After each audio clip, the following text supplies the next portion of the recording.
Good night, my name is María Inés Rodríguez Vargas. Describing my family members.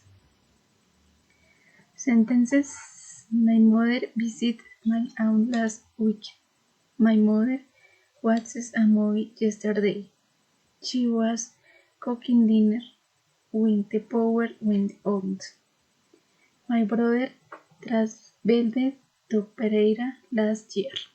My mother was wearing a book when my dad called him, while my brother was talking.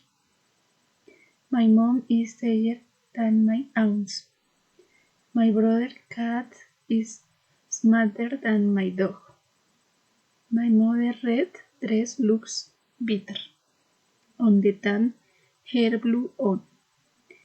My mother's recipes are more delicious than mine.